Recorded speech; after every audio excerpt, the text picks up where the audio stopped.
Bueno, y ha sido una de las informaciones del día. Finalmente, Horacio Rodríguez Larreta decide bajar los impuestos, puntualmente un impuesto que había aplicado a partir de que el gobierno nacional le sacó unos puntos de coparticipación, ustedes recuerdan, en tiempos de la pandemia. Para clarificar esta información lo tengo a Guillermo Poch, que es tributarista. Hola Guillermo, ¿cómo te va? ¿Cómo andas, Mariano? ¿Todo bien? Pero muy bien. A ver, contame un poquito, ¿en qué consiste esta rebaja impositiva? Bueno, como vos indicabas, Horacio Rodríguez Larreta estaría presentando este jueves la derogación del impuesto de sello sobre los resúmenes de tarjetas de crédito, cuya alícuota es del 1,2%. Todo esto tuvo origen cuando el gobierno nacional recortó los fondos a la Ciudad Autónoma de Buenos Aires y, entre otras medidas que toma la Ciudad Autónoma de Buenos Aires, fue el establecer el impuesto de sello sobre los gastos en las tarjetas de crédito.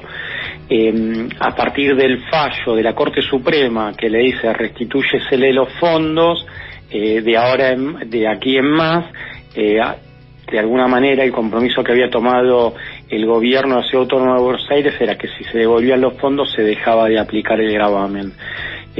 Aún con esta indefinición de que el gobierno si le va a pagar pagándole con bonos y todo lo demás, Horacio Rodríguez Larreta lo que estableció es, bueno, establezcamos a partir de ahora de que se derogue y que se ventile en la legislación porteña la derogación de este gravamen en este concepto. Es decir, ese 1.2 encarecía los consumos con tarjeta. Totalmente. Entonces, a partir de que se establezca que yo va a ser, creo que de manera inmediata, no creo que nadie se vaya a oponer, porque hasta operaría en contra desde un punto de vista político, pensando que estamos en un año eleccionario. Yo creo que toda la legislatura podrá haber algún comentario, pero yo creo que va a salir fácilmente de la legislatura la derogación del gravamen. Entonces es de esperar que ya en el próximo resumen medianamente la gente va a estar dejando de pagar este concepto. Uh-huh. ¿Ese dinero de alguna manera se lo van a devolver a alguien o no? ¿Dejan de cobrarlo directamente? No, acá lo que había dicho en su momento el gobierno de la ciudad era de que si se devolvían los fondos de momento cero, el gobierno también iba a devolver el gravamen. Pero iba a ser, Mariano, muy difícil en el evento que sucediese de devolver un impuesto sobre las tarjetas de créditos pasados, porque vos podés tener una persona que dejó de tener la tarjeta de crédito en un determinado banco. Entonces, desde mi lugar, entiendo que es lo más fácil y razonable es que se derogue y se mire hacia futuro la nueva aplicación del gravamen. Ir para atrás, o sea, va a ser muy difícil, pero de hecho no está en el proyecto contemplado eso, porque el gobierno nacional o sea, el fallo de la Corte no fue retroactivo. Uh-huh. Entonces acá lo natural es que se derogue de ahora hacia adelante. Te llevo hacia otra información. Un informe de la Unión Industrial Argentina ubica al país como el de mayor presión impositiva dentro de una comparación de 30 países. ¿Cómo es eso? Bueno, la UIA hizo un análisis, nos ubicó en el primer lugar. Ya en la región nosotros, por otros estudios, a veces según las ponderaciones, estábamos por debajo de Brasil. En este análisis de la UIA nos ubica por sobre Brasil.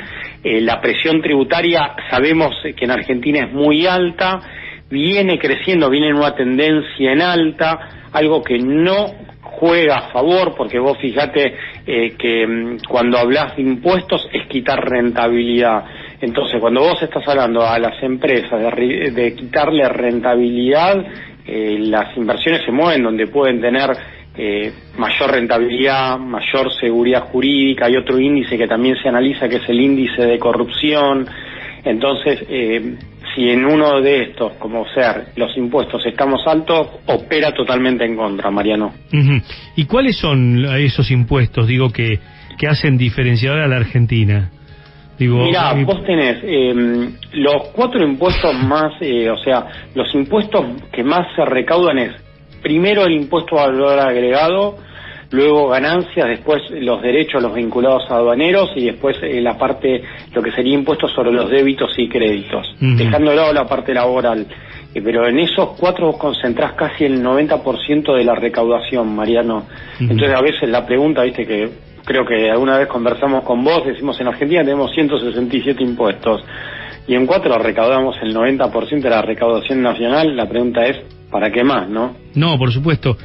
Ahora digo, por ejemplo, el tema del impuesto a los débitos y créditos, ¿no? En algún momento creo que fue creado por Domingo Cavallo como una suerte de contribución transitoria y terminó quedándose. Totalmente, desde el 2001 iba a ser un impuesto de emergencia. Y te cuento algo de historia en relación a ese gravamen. Es un gravamen de la dictadura. En 1976 Martínez de Hoz propone también en carácter de emergencia el establecimiento de ese impuesto, que era muy similar al actual, Mariano. Y fíjate que Argentina volvió sobre un impuesto que había sido derogado, también de manera transitoria y de emergencia, y fíjate que pasaron 22 años y sigue todavía el gravamen vigente. Claro, impresionante. Digo, ¿hay alguna rama de donde se podría aflojar, si querés, el tema impositivo? No sé, estoy pensando en voz alta, tema naftas, tema autos, tema IVA, los alimentos. Digo, ¿hay posibilidades de aflojar algún impuesto? Mariano, yo creo que debiera ser algo que la dirigencia política tendría que tomarlo como una situación realmente a analizar, porque los impuestos atentan contra el desarrollo de la actividad económica. Fíjate algo, también es noticia que en Uruguay, de alguna manera, la calle Pou redujo los impuestos a las personas físicas y a los jubilados, más o menos en un universo de 80.000 personas de contribuyentes uruguayos se verían beneficiados. Y el punto que él hace hincapié para reducción de gravámenes es porque contribuyen a motorizar la economía. Entonces, eso es una situación a tenerla en cuenta. O sea, vos cada peso que le sacás a la persona es un gasto que le estás quitando. Claro. Entonces, o la plata a la persona, estando ya con gastos retrasados, si le bajás la carga impositiva, automáticamente se vuelcan al consumo. Y lo terminás recaudando en otros gravámenes y generás mayor actividad, Mariano.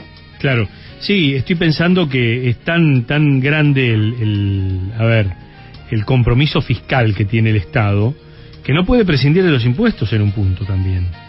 No, también, lo que te comento es, no te hablo de una reducción de costos tampoco sociales. Lo que tendríamos que pensar es cómo podemos hacer para que más gente y más empresas estén interesados en invertir en la Argentina.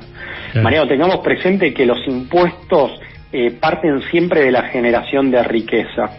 Claro. Entonces, cuanto vos concentrás los esfuerzos en generar inversiones, de alguna manera aumentás automáticamente la reducción y aún permitiéndote el lujo de reducir la presión tributaria. Cuando hablo de presión tributaria es cuál es el peso de los gravámenes para las personas y las empresas.